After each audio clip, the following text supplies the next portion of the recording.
European Union, the most integrated regional bloc in the world. Why is it so unique?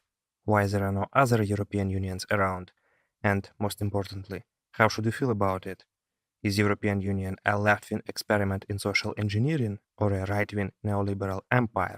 Let's dissect it.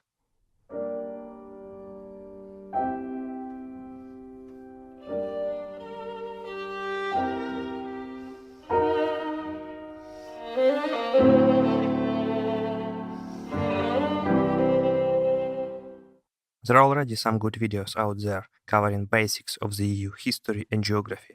Gray and Kurzgesagt come to mind. They explain how European Union started as a sectoral trade agreement in coal and steel between France and Germany, and how it expanded into a common market with a common currency. There are also people who believe it keeps the peace. But I will try to do something different here. Others explained what the EU is. I will try to explain from the very high level why it exists. And bear with me, because in order to understand and to appreciate how unique the European Union is, we need to go on a journey around the world. The world itself can be divided into two large regions, the global north and the global south. Northern countries are rich, powerful, developed, influential. They sell high technology and complex machinery. The EU is part of the global north, and the global south is the opposite. Southern countries are generally poor, powerless, underdeveloped, fragmented, and subordinated to forces beyond their control. They provide raw materials, cheap labor, and sometimes refugees from wars. We can immediately see two huge problems the global south has: underdevelopment and political fragmentation. Both work against unity. Let's just briefly look at subregions of the global south. There are like four of them: Latin America, Sub-Saharan Africa, MENA, historically unified region of Middle East and North Africa, and Southeast Asia. Each of them is a slightly different variation of the same global southern theme. The saddest case, of course, is Africa under Sahara. Many people there don't know how to read. They live in villages and work in agriculture, and they fight. Wars, civil wars, good old unrest. There are some islands of integration, though. Something like Southern African Customs Union and its Common Monetary Area, which is a very fancy way of saying South Africa and its tiny pals, or East African Community, which has already collapsed once during the Cold War, but now it tries again, and we'll see how it goes. And the most interesting island of integration is, of course, ECOWAS. Just think about it. It has a right to militarily intervene in its members even without their consent. But there is something special about it. See if you can spot it. Most countries in ECOWAS speak French language, use French currency. Earlier it was franc, but now it's euro. And they have French military bases all over their territory. Do I need to say out loud what it all means? I hope not. So overall, you can see that Sub-Saharan Africa right now is the most underdeveloped and chaotic region of the world. Middle East and North Africa are somewhat better, but not by much, and conflicts there are especially bitter. Israel against Arabs, Sunnis against Shias, dictatorships and rebellions against them, international power rivalry which results in super complex proxy wars with hundreds of thousands dead, millions displaced, and economies annihilated. In other words, integration is somewhat unlikely here. South and Southeast Asia are partially worse and partially similar to the Middle East. Low urbanization, archaic labor structure, frozen conflicts and territorial disputes between India and Pakistan, between India and China, between China and pretty much everybody else around the South China Sea. I'm not even talking about the war in Afghanistan, or how fragmented it all is culturally. Take Southeast Asia. We have here Communist Vietnam, Buddhist Cambodia, Christian Philippines, Muslim Malaysia. The strongest agreement they have is a basic free trade zone, and that's unlikely to upgrade anytime soon. To sum up, low development, fragmented cultures, conflicts, all of this prevents integration. Latin American countries, compared to all other South, actually look nice. They have good urbanization numbers, labor structure is not terrible, and culture is coherent. Religion is Christianity, mostly Catholicism, and they speak Romance languages, mostly Spanish. And they don't have any terrible conflicts, so they actually try to integrate, but results are mixed. Basically, they've come up with two regional blocks: less integrated Andean community to the west, which is technically a customs union, and somewhat more integrated customs union with a common market called Mercosur to the east. And they wanted at some point to merge them together into a Venezuela-inspired anti-US bloc called USAN or UNASUR. But ambitious theory is one thing, practice is another. When Pinochet came to power in Chile, he left Andean community because it was not free market enough. Fast forward to the 21st century, Venezuela left the same community because it's not communist and not anti-American enough. After this, Venezuela decided to join Mercosur just to be expelled for human rights abuses. Not long after, center-right leaders who came to power in half of UNASUR members, including de facto leader of Mercosur, Brazil, suspended their own memberships in UNASUR, which, let me remind you, is a Venezuela-inspired anti-US bloc. Do you follow? You do not, and that's the point. It is so beautifully incomprehensible that it starts to look like the European Union. Except that in the case of the EU, this bureaucratic energy leads to greater integration, but here results are chaotic and depend on election cycles and probably moon cycles as well. To sum up, Latin America is the most developed and unified region of the global south, but still not good enough. Before we go to the global north, where the EU is, we need to visit one more interesting region. I'm speaking about the global east, also known as the Second World, Russia and China and their vassals. Here is the question: is the global east part of the developed global north or poor global south? Well, that's exactly what makes the global east so interesting. It's hard to say. You can either classify it as the least developed part of the global north or the most developed part of the global south. It's also possible to put Russia and China into different baskets. But I want to focus here on their similarities. The global east despises democracy and global international organizations.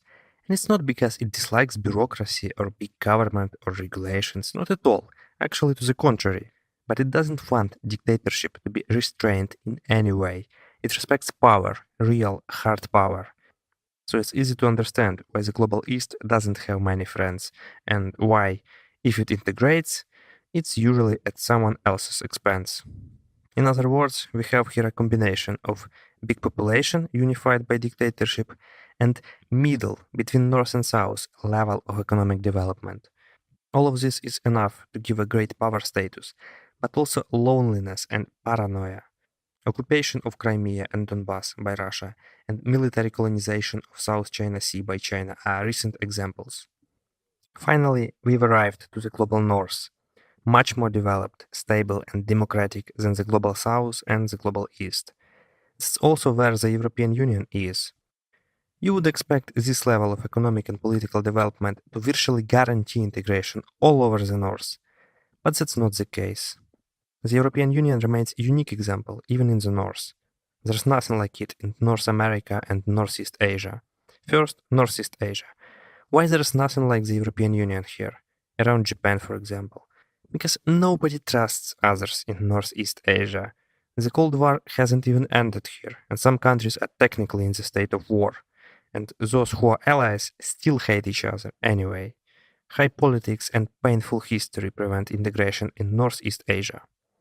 And America. What's the problem with North America? Right now it has only the most basic free trade agreement between Canada, US and Mexico called NAFTA. Why the United States doesn't want anything more? Unlike the global south, it's rich. Unlike the global east, it's democratic. Unlike Northeast Asia, countries in North America don't hate each other. What's the problem? And here we have a paradox. There's no problem. The US is so rich and powerful, it has few problems, but also no incentives to integrate with anybody. The US is at the top of world power and influence. It's the only world superpower. It can already do almost anything it wants. It doesn't need and doesn't want to share its freedom of action. It's always against bureaucracy and for liberty. Any attempt to integrate the region and create any sort of international institutions would just restrain the American state and American corporations. Obviously, the US doesn't want it. or at least majority of the country, European Union disagrees, but only partially. And we are ready, at the end of our journey, to say why. Why Europe is the way it is. Here is the answer. Because it's not poor like the global south. It's rich.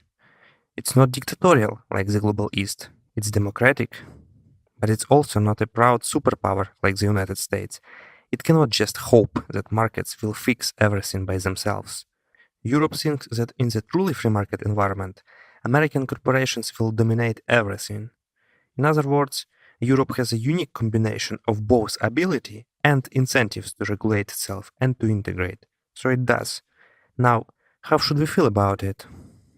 First, it's important to not overestimate how integrated it really is. Yes, Europe has common tariff, common market, and common currency, but the most important elements of statehood remain separate.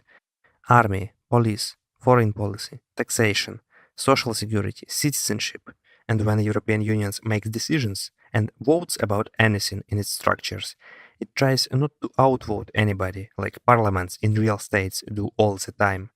It tries to reach unanimity like a diplomatic conference. So you can see the EU is not a superstate, not even close. But still, even as a collection of states, the EU is quite influential. What kind of influence is that? This is a very interesting question because the answer depends on where you live. If you live in the United States or United Kingdom, the whole European political spectrum is shifted to the left compared to your country. That means the average European state is larger, workers have more rights, welfare is more generous, but borders are less protected, military is weaker, and technological development is less dynamic. Basically, your typical package of left wing positions and consequences. And the EU tries to ideologically infect Britain and America with this worldview. But while being to the left of the US and UK, the EU remains to the right of the most other countries. For example, every time the EU expands, new members are asked to privatize their state companies, to significantly deregulate prices, wages, and other stuff, and to liberalize international trade. All of that is called market or neoliberal reforms or austerity, which is generally considered right wing, and that is what EU recommends to its neighbors. So you can see why for the global south and the global east, Europeans remain eternal fascists. In other words, it's complicated. If you ask, is European Union left wing or right wing? The answer is it's both. If you are rightist, you probably support free market America and UK against pinky Europe, but you also support Europe against everybody else, because that pinky Europe is actually more right-wing than most of the world. And if you are a leftist, you probably support European Social Democrats against those Anglo-Saxon, wild Western, free market fundamentalists. And you also probably support everybody else against Europeans, because you believe they are part of the imperial core, ruled by cunning conspiratorial criminals who lie and steal and oppress and exploit not just at home but abroad as well. And you probably also think it's possible to have good elements from the Eastern dictatorial system but without the bad elements. And that maybe even the global East and South would live better if the global North did not interfere in their affairs. But what if you are a centrist? How should you feel about the European Union? That's a really good question. I hope you enjoyed this little conversation and it was at least thought provoking. Feel free to drop a comment or a line and have a nice day.